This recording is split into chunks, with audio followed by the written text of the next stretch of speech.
Folks, welcome back to Nostalgianomics. So now today we can do a little market update video, talk about how some of the singles and the sealed products are performing. You probably haven't heard a lot about that lately because they're up and things are positive. And no one likes to talk about that. We only like to talk about negativity when things are crashing. And so I thought we could talk about what's actually happening going on in the market. Before we do all that, a quick shout out to today's video sponsor, which is LowPoppin.com. Guys, you know and love them. Low Poppin has a little something for everyone. They got modern, they got vintage, Japanese, English, sealed, slabs. It doesn't matter. They got what you're looking for. All you gotta do if you see something you want, like this nice Pikachu trainer gallery right here, is you click on it, right? You can add it to cart. You can make them a trade. They do buy, sell, and trade. If you're trying to get some more expensive cards, they do take offers on any card over 500. And they do let you buy now, pay later on any card over 1,000. So if you want to check out Low Poppin', the link will be in the description and the comment section below. All right, so let's talk about it. First up, most all of the top hit alt arts in Sword and Shield are recovering, besides a few. So the Tyranitar from Battle Styles is relatively flat. The Umbreon from Evolving Skies is relatively flat, and the Lugia from Silver Tempest, because there were all those, God sleeve blister packs where you could pull hits out of almost every pack, and there was that collection box at Costco which had a bunch of God pack Silver Tempest packs. Because of that and the oversupply of that Lugia, that's relatively flat, if not trending a little down. However, the positive side of those cards are they're not tanking anymore. They are finding some sort of plateau, some sort of trading range, and they are no longer trending down. The other ones, they're all trending up. Go look, 1 month, 3 month charts, they're all rebounding and coming back up. The market stabilized, and now the market is heading up. I'm talking about the Blaziken from Chilling Reign, on the way up. We're talking about Gengar VMAX from Fusion Strike, on the way up. The Machamp from Astral Radiance, on the way up, right? The Giratina from Lost Origin, on the way up. Even Crown Zenith with that massive reprint, the Giratina in that set, which we just pulled on the last box break on Thursday night, it's on the way up as well. It's actually trending upward and seeing some real gains lately in the last 1 to 3 months. And then you head into Scarlet and Violet, and yeah, Scarlet and Violet it's still pretty flatline, right? Not a lot of movement. You have Obsidian Flames, Paldea, Evolve boxes moving up a little bit.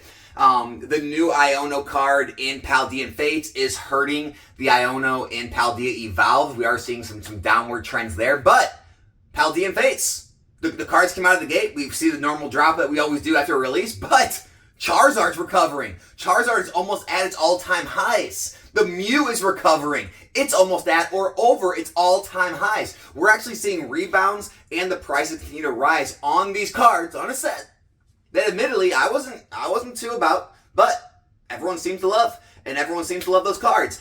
And yet again, there can never be too many Charizards, apparently.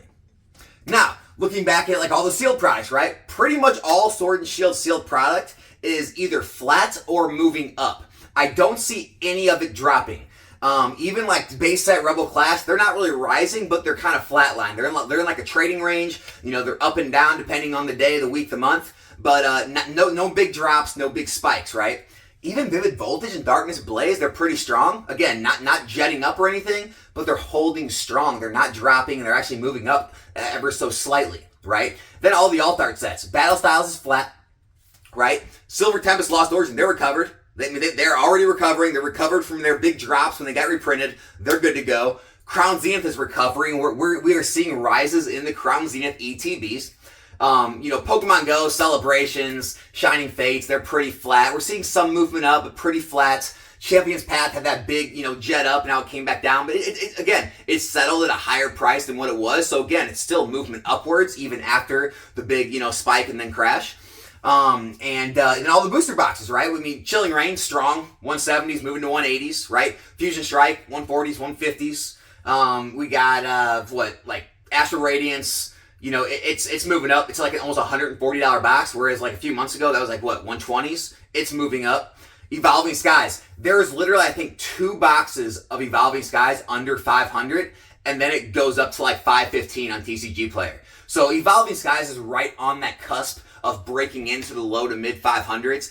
I wouldn't be surprised if we see that in the coming next 1, 2, 3 months as a lot of the paper hands, kind of continue to wash their hands of their product and kind of the long-term holders, collectors, investors hold most of the product, they're not going to be as likely to continue to just throw it on the market and get rid of it under 500. So I do believe that is coming. What other sets did I miss? I think that's pretty much all the sets that we had to talk about. And then, yeah, just going into Chilling Reign. So, obviously, we're waiting for SV5, the fifth set, the fifth booster box set. Just got Paldean Fates. I know a lot of people are excited about it. Seems like it's pre-selling normal like all of their boxes were. I wouldn't be surprised for it to be selling at release or just before release in the mid 500s a case, probably around that $90 a box mark. It's not going to be something that's going to go to the moon. You don't have to rush into it. It may be a strong set. I'm not saying it's not going to be a great long-term play, but again, guys, none of this stuff is stuff you got to rush into these days, right? As far as like the singles going back into like Sun and Moon and XY, some are still cooling off from their major rises. Others are still going up. If you go look at the full art Gengar from Phantom Forces, it's still moving up. I mean, it's still selling day in and day out. It's still hitting new highs. Go figure. Then if you look at some of the tag teams, it's like, well, yes, some of those are still cooling off. They're nowhere near what they were before the pump. But just like I always talk about, things pump and then they cool off. There's profit takers. Some of the the hype dies down, so they do cool off a little bit. But they usually always settle at higher highs than where they were before, and that's what we're seeing with the team up cards. So I don't see anything to worry about there. Again, guys, I look at the market objectively, right? I don't go in and look at the market and say, okay, how can I make this look positive? No, it's just there's nothing to be negative about. The only thing you could possibly be negative about is saying, man, Alex, Scarlet Violet base is just a weak set. I don't see it moving for a while. I agree. It's very weak, very high supply. The best hit in that set, the Merriam, is down to like $30-something raw. It's pretty bleak right now in the near short-term future for that set. Paldea Evolved, of course Iono is going to see a little downward pressure because of the reprint Ionos in Paldean Fates, but the Magikarp's strong, holding strong PSA 10, holding strong raw. A lot of the other, the set's so deep. The boxes are continuing to be sold. I mean, I have listings that I watch on eBay. They're still being sold out. I mean, I get things sold out daily on cases and boxes of Paldea. So it's still loved. Obsidian Flames, the Charizards got crushed. That's negative. Let's be negative about it. The Charizards are crushed. The top hit in the set is like a $50, $60 raw card now. But again, people love their Charizards, right? I remember I talked about the dichotomy between the investors, versus the collectors. Collectors still love it. And that's why Obsidian Flames boxes are still a $100 plus box, right? Even though the top hit in the set's only $50. And the same thing goes back for like XY, right? Everyone looks at XY sets and they say, how can this set be selling for $700 a box when the top hit is worth $80 raw? Sealed product, guys. Sealed product goes up over time. But, and then you go to, Paradox Rift. Paradox Rift, look, strong set. A lot of the cards are still holding value. Probably a lot of that's because of the newness. But the box price on Paradox Rift, which you can still find in the 80s and 90s, for the price some of those cards are going for, I mean, it's got a lot of cards in that, $5, $10 plus range. It still seems very strong in the single market, and that's holding up very strong. And so as I look at all this going on, Charizard UPCs. Remember I talk about that all the time? I think I got one, sitting right here. Charizard UPCs, I got a big position in those. Pushing like $110, $115 a box already. I mean, guys, I look around at all this, and I'm saying, where is the negative, right? Like, there's bits and pieces you can be unhappy with, but overall, the market as a whole, I mean, like, if you owned, like, one of every Pokemon item, I think you're feeling pretty good right now, right? If you have everything in your collection, I think you're feeling pretty stable. I mean, a lot of your stuff's moving up. A lot of the singles are recovering. If you bought in during that dip, you're probably up a good amount already. And so, yeah, guys, that's me being real with you. I told you I always be real. If everything starts crashing and everything's negative and I don't think anything's a buy, I'll be happy to share that with you. But look, I try. I try to look for things going bad.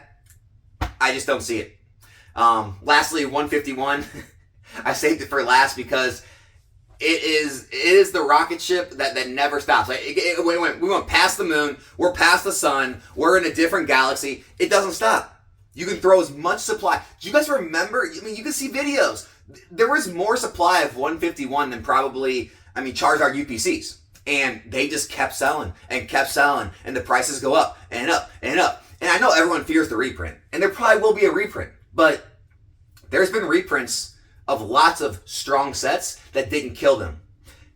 Celebrations reprinted, didn't kill it, it kept going. Evolutions was reprinted like 4, 5, 6 times, didn't kill it, right? A lot of sets get reprinted because they're strong, but if they're that strong, sometimes reprints don't kill it. So, if 151 gets a reprint, right, what will happen? Well, yeah, it'll drop, right? Of course it will. The question is, how long will it stay at that drop point? How many people will rush in and take that deal when they have the chance to take it?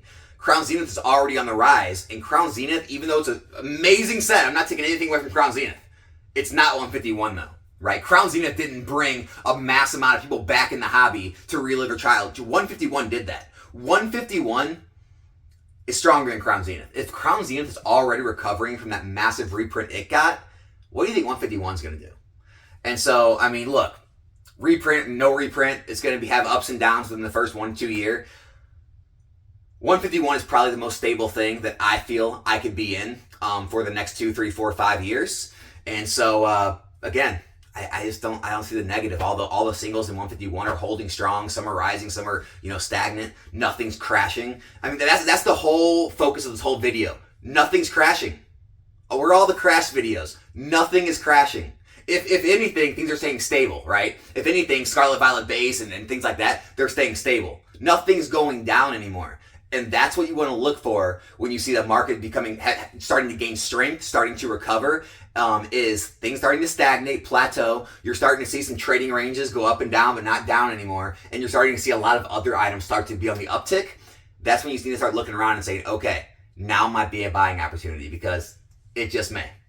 That's all I got today, guys. Hope you enjoy your Saturday, enjoy your weekend. I'm actually going to a card show later today, so maybe I'll get some footage for the next video. And subscribe to the channel if you're not yet. Be back here in a new video soon. I'm out.